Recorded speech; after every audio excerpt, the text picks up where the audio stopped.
साध संगत जी, प्रेम से कहना धन निरंकार जी। एक नई साखी के साथ स्वागत है आप सभी का आपके ही अपने चैनल पर।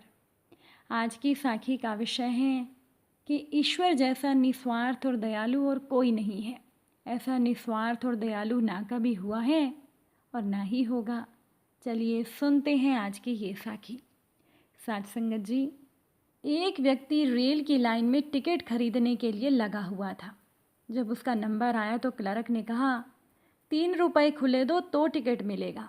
यात्री के पास 3 रुपए खुले नहीं थे। उसने अपने पास वाले यात्री से पूछा कि क्या आपके पास 3 रुपए खुले हैं? अगर हैं तो आप मुझे दे दें, मुझे मेरा टिकट मिल जाएगा। मैं कुछ ही देर में आपको आपके 3 रुपए वापस लौटा दूंगा। पास वाले यात्री ने उसे खुले 3 रुपए दे दिए। उस यात्री ने टिकट ले ली और बाहर जाकर पैसे खुले करवा लिए। उसने वो 3 रुपए उस यात्री को लौटा दिए और उसका बहुत धन्यवाद किया, उसका आभार माना कि आपकी सहायता से मुझे ठीक प्रकार से रेल का टिकट मिल गया। मैं आपका हृदय से आभारी हूँ। साथ संगत जी, आप देखिए कि ये कितनी छोटी सी घटना है। आज के समय में 3 रुपए का कोई बहुत मूल्य नहीं है। फिर भी उस यात्री ने 3 रुपए वापस लौटाए और उस दूसरे का धन्यवाद भी किया और हृदय से आभार भी माना। इसी प्रकार से एक व्यापारी ने दूसरे व्यापारी से 2 महीने के लिए 10,000 रुपये उधार लिए। 2 महीने के बाद उसने पूरे पैसे लौटा दिए तथा उसका आभार माना और बहुत धन्यवाद किया। जब लोग सांसारिक कामों में इतनी सभ्यता निभाते हैं, छोटे और बड़े सब कामों में पूरा ध्यान देते हैं, तो क्या आपने कभी ऐसा सोचा है कि ईश्वर ने भी आपको बहुत कुछ दिया है? क्या आप ईश्वर का इस प्रकार से धन्यवाद करते हैं? क्या आप ईश्वर का हृदय से आभार मानते हैं? क्या आप ईश्वर का उपकार स्वीकार करते हैं? अगर आप नहीं करते तो ये अच्छी बात नहीं है। आपको तो ईश्वर का अनंत उपकार मानना चाहिए, क्योंकि ईश्वर ने हम पर, आप पर और सब लोगों पर जो उपकार किए हैं उसका तो कोई मूल्य हम सोच भी नहीं सकते। जैसे कि ईश्वर ने आपको मन, बुद्धि, इंद्रियां, शरीर और 5 महाभूत बना कर दिए। अनेक प्रकार के फल, फूल, शाक, सब्जियां, जड़ी बूटियां, औषधियां, वनस्पतियां आदि आदि और भी न जाने क्या क्या सुख सुविधाएं दी हैं। ईश्वर ने आपको बहुत सा धन दिया है, अच्छे अच्छे माता पिता, गुरुजन आदि दिए। इसके अतिरिक्त आपके लिए बहुत सा श्रम किया है। ईश्वर अनादिकाल से आपके प्रत्येक कर्म का पूरा पूरा हिसाब रखता है। ठीक न्याय से आपको प्रत्येक कर्म का सही समय पर फल देता है। कभी भी ईश्वर आपके साथ अन्याय नहीं करता। जो दुष्ट व्यक्ति आपकी हानि करता है, ईश्वर उसे दंड देता है। उस दुष्ट व्यक्ति के द्वारा की गई आपकी हानि की पूर्ति भी ईश्वर समय आने पर कर देता है। यदि आप किसी का उपकार करते हैं तो उसका पुण्य फल भी ईश्वर आपको अनादिकाल से देता आ रहा है और भविष्य में भी अनंत काल तक देता रहेगा। ईश्वर के हिसाब में कहीं भी कोई भी कभी भी भूल नहीं होती। इन सब श्रम के बदले में ईश्वर आपसे कुछ भी फीस या शुल्क नहीं लेता है और भविष्य में भी अनंत काल तक ईश्वर ऐसे ही मुफ्त में आप पर उपकार करता रहेगा। इतने बड़े उपकारों के बदले में आपको सोचिए ईश्वर का कितना अधिक धन्यवाद करना चाहिए और हृदय से ईश्वर का आभार मानना चाहिए। ईश्वर के पास बैठकर ईश्वर की स्तुति, प्रार्थना, उपासना करके वर्तमान में भी भगवान से और ज़्यादा आनंद और लाभ प्राप्त करना चाहिए, क्योंकि जितना बड़ा दयालु भगवान है, इतना बड़ा दयालु और कोई हो ही नहीं सकता। साध संगत जी, किसी राज्य में एक प्रतापी राजा हुआ करता था। वो राजा रोज़ सुबह उठकर पूजा पाठ करता, गरीबों को दान देता। अपने सुधार, व्यवहार और दया की भावना से वो राजा बड़ा लोकप्रिय हो चुका था। रोज सुबह दरबार खुलते ही राजा के यहाँ गरीबों को और भिखारियों की लाइन लग जाती थी। राजा हर इंसान को संतुष्ट करके भेजते थे। राम और श्याम नाम के 2 भिखारी रोज राजा के यहाँ दान लेने आते। राजा जब राम को दान देता तो राम राजा की बहुत वाहवाही करता और राजा को दुआएं देता।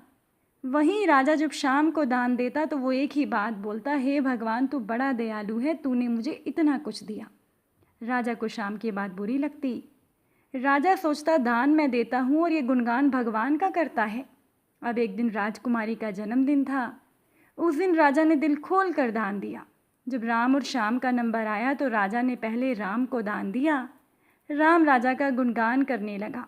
लेकिन राजा ने जैसे ही शाम को दान दिया वो हाथ ऊपर उठाकर बोला, हे ईश्वर, तू ही अन्नदाता है, आज तूने मुझे इतना दिया, इसके लिए मैं तेरा धन्यवाद करता हूँ। राजा को ये सुनकर गुस्सा आया। राजा ने कहा, शाम, मैं रोज़ तुम्हें दान देता हूँ, फिर तुम मेरे बजाय ईश्वर का गुणगान क्यों करते हो? शाम बोला, राजन, देने वाला तो ऊपर बैठा है, वही सबका अन्नदाता है, आपका भी और मेरा भी। ये कहकर शाम वहाँ से चला गया। अब राजा ने शाम को सबक सिखाने की सोची।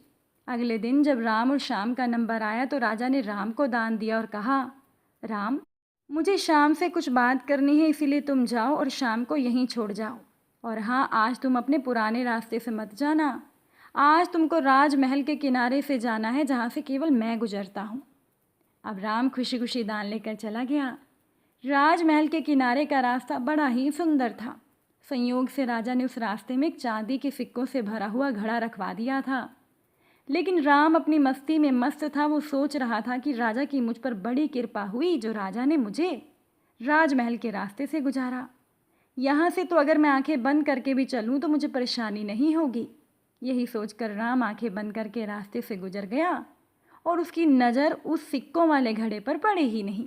थोड़ी देर के बाद जब राजा ने शाम से कहा, अब तुम जाओ, क्योंकि राम जा चुका होगा, लेकिन तुमको भी उसी रास्ते से जाना है जिससे राम गया है। शाम धीरे धीरे भगवान का धन्यवाद करते हुए आगे बढ़ा। अभी वो थोड़ी ही दूर गया कि उसकी नज़र चांदी के सिक्कों से भरे हुए घड़े पर पड़ी। घड़ा पाकर शाम खुश हो गया और कहने लगा, हे भगवान, तेरा बड़ा धन्यवाद, तूने मुझे इतना धन दिया। घड़ा लेकर वो घर चला गया। अगले दिन फिर से जब शाम और राम का नंबर आया तो राजा को लगा कि राम घड़ा ले जा चुका होगा, इसीलिए राजा ने राम से पूछा, क्यों राम, कल का रास्ता कैसा रहा? क्या रास्ते में कुछ नहीं मिला?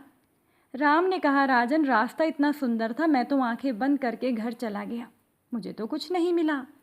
फिर राजा ने शाम से पूछा तो शाम ने कहा, राजन, कल मुझे चांदी के सिक्कों से भरा हुआ घड़ा मिला था, ईश्वर ने मुझ पर बड़ी कृपा की। राजा राम से गुस्सा हुआ। राजा ने कहा, आज मैं तुझे धन नहीं दूंगा बल्कि एक तरबूज दूंगा। राम बेचारा परेशान तो था ही, लेकिन वो कहता भी क्या, चुपचाप तरबूज लेकर चल पड़ा। उधर राजा ने शाम को रोजाना की तरह कुछ धन दान में दे दिया। राम ने सोचा, तरबूज का मैं क्या करूँगा। यही सोचकर उसने तरबूज एक फल वाले को बेच दिया। अब जब शाम उस रास्ते से गुजरा तो उसने सोचा कि मेरे घर तो खाने को कुछ नहीं है, क्यों ना बच्चों के लिए तरबूज ले लूँ। तो शाम फल बेचने वाले से वही तरबूज खरीद लाया जो फल वाले को राम ने बेचा था। अब जैसे ही घर आकर शाम ने तरबूज को काटा तो देखा कि उसके अंदर सोने के सिक्के भरे थे। शाम ये देखकर बड़ा प्रसन्न हुआ और ईश्वर का धन्यवाद देते हुए बोला, हे ईश्वर, आज तूने मेरी गरीबी दूर कर दी, तू बड़ा दयालु है, तू सबका अन्नदाता है।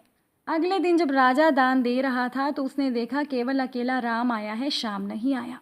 राजा ने राम से पूछा तो राम ने कहा कि कल भगवान की कृपा से शाम को एक तरबूज मिला जिसके अंदर सोने के सिक्के भरे थे। अब तो वो शाम संपन्न इंसान बन चुका है। अब राम की बात सुनकर राजा ने भी अपने हाथ आसमान की ओर उठाए और बोला, हे ईश्वर, वाकई तू ही अन्नदाता है, मैं तो मात्र एक जरिया हूँ, तू ही सबका पालनहार है। अब राजा को सारी बात समझ में आ गई थी। साथ संगत जी, अगर आज की ये साखी आपको अच्छी लगी हो, वीडियो को लाइक शेयर ज़रूर कीजिएगा। आप सभी से फिर मुलाकात होगी नई साखी और नए विचारों के साथ। साथ संगत जी, प्यार से कहना, धन निरंकार जी।